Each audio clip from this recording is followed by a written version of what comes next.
স্ত্রীকে দেনমোহর পরিশোধ না করে স্ত্রীকে স্পর্শ করা যাবে কি না। যদি মাসআলা ভালোভাবে আমাদের দেশের মেয়েরা জানতো তাহলে বাসরঘর থেকে অধিকাংশ পুরুষ পলায়ন করত। আসসালামু আলাইকুম ওয়া রাহমাতুল্লাহি ওয়া বারাকাতুহু। আলহামদুলিল্লাহি ওয়াহদাহ ওয়াসসালাতু ওয়াসসালামু আলা মান লা নাবিয়্যা বা'দা, আম্মা বা'দ। সুপ্রিয় দর্শক শ্রোতা, কাছেও দূরে দেশে ও প্রবাসে যে যেখান থেকে আমাকে দেখতে পাচ্ছেন, সকলকে জানাই আমার অন্তরস্থল থেকে আন্তরিক দোয়া ও অভিনন্দন। সুপ্রিয় দর্শক শ্রোতা, এক ভাই প্রশ্ন করেছেন যে হুজুর, স্ত্রীকে দেনমোহর পরিশোধ না করে স্ত্রীকে স্পর্শ করা যাবে কি না। অত্যন্ত গুরুত্বপূর্ণ একটি প্রশ্ন, যে প্রশ্নটা আমাদের সমাজের অনেক পুরুষ আমাদেরকে করে থাকে। সুপ্রিয় দর্শক শ্রোতা, যারা আজকে আমার এই অনুষ্ঠানটি দেখতে পাচ্ছেন, সকলকে উদ্দেশ্য করে বলতেছি, আল্লাহ পাক রব্বুল আলামিন পবিত্র কোরআনুল কারীমের মধ্যে বলেছেন, ওয়া আতুন নিসাআ সাদুকাতিহিন্না নিহলাহ, অর্থাৎ তোমরা তোমাদের স্ত্রীদেরকে তোমরা দেনমোহর পরিশোধ করে দাও। এখানে দুইটা বিষয় আছে। একটা হলো, যে ভাই প্রশ্ন করেছেন যে দেনমোহর পরিশোধ না করলে স্ত্রীকে স্পর্শ করা যাবে কি না। এই ক্ষেত্রে মাসালা হলো, আপনি স্ত্রীকে স্পর্শ করতে পারবেন, তবে দেনমোহর যেটা ধার্য করা হয়েছে এইটা আপনাকে অবশ্যই পরিশোধ করতে হবে। এটা যে নগদেই দিতে হবে এরকম কোনো কথা নয়, তবে যতটুকু দেনমোহর ধার্য করা হয়েছে ওইটা আপনাকে পরিশোধ করতে হবে। তবে আমাদের দেশের মেয়েরা অনেকটা বোকাশোকা। সেটা হলো, যদি মাসআলা ভালোভাবে আমাদের দেশের মেয়েরা জানতো তাহলে বাসরঘর থেকে অধিকাংশ পুরুষ পলায়ন করত। কারণ কি? কারণ এটা হলো ফরজ, দেনমোহর দেওয়া। যদি কোনো মেয়ে বলে যে আমাকে যেটা দেনমোহর ধার্য করা হয়েছে এই দেনমোহরটা আমাকে পরিশোধ না করলে আমার গায়ে তুমি স্পর্শ করতে পারবা না, তাহলে কোনো পুরুষের ক্ষমতাও নাই তার স্ত্রীর গায়ে হাত দেওয়া। এই ক্ষেত্রে আমরা একটা হাদিস বর্ণনা করি।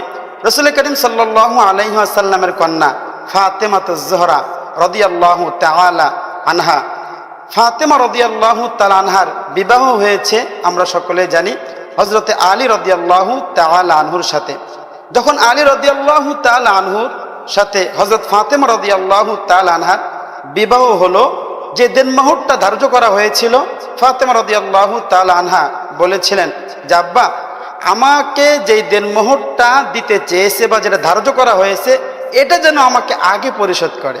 এর দ্বারা বোঝা যায় দেনমোহরের গুরুত্ব। অতএব দেনমোহরের গুরুত্ব অনেক বেশি, এই দেনমোহরটা আমাদের আদায় করতে হবে। তবে এই ক্ষেত্রে কয়েকটি মাসআলা আছে। সেটা হলো, দেনমোহর যেটা ধার্য হবে এটা হলো আপনাকে পরিশোধ করতে হবে। যেরকম একজন আপনার কাছে টাকা পায়, এই টাকাটা আপনি নগদেও দিতে পারেন, আবার তার কাছ থেকে সময় নিয়েও তাকে পরিশোধ করতে পারেন।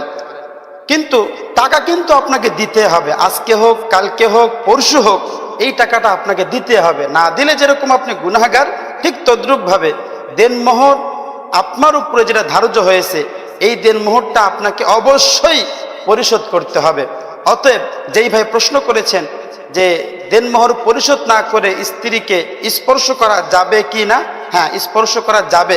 তবে আপনি আপনার স্ত্রীকে বলবেন যে আমার উপরে যে দেনমোহরটা ধার্য হয়েছে এটা হয়তোবা তোমাকে আমি সামনে দিব, পরবর্তীতে দিব।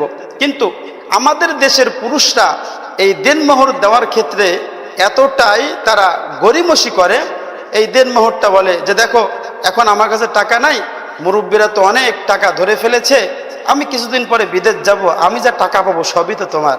কিন্তু বিষয়টা এরকম নয়।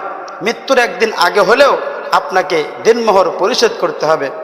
আমি আমাদের দেশের মেয়েদের বাবাদেরকে বলতে চাই, সেটা হলো, আমাদের দেশের মেয়ের বাবারা মনে করে দেনমোহর যত বেশি দিব সংসার তত ভালো টিকবে। না, বিষয়টি এরকম নয়। রাসূল করিম সাল্লাল্লাহু আলাইহি ওয়াসাল্লাম হাদিস শরীফের মধ্যে বলেছেন, যেই বিবাহে দেনমোহর কম সেই বিবাহের মধ্যে বরকত বেশি। সুবহানাল্লাহ। রাসূল করিম সাল্লাল্লাহু আলাইহি ওয়াসাল্লামের এই কথার মধ্যে কি যে গুরুত্ব আছে আমরা আজকে বুঝি না। সম্মানিত দর্শকবৃন্দ, আমরা এই বিষয়টা একটু ক্লিয়ার হতে চাই। এই ক্ষেত্রে মেয়ের বাবারা করে 50 লাখ, 40 লাখ, 30 লাখ টাকা, অথচ ছেলের পেটের মধ্যে সারাদিন ঘুষি মারলো 500 টাকা তার পকেট দিয়ে বের হবে না, ওই ছেলে দেনমোহর ধার্য করে দেয় 20 লাখ, 30 লাখ, 40 লাখ, 50 লাখ টাকা।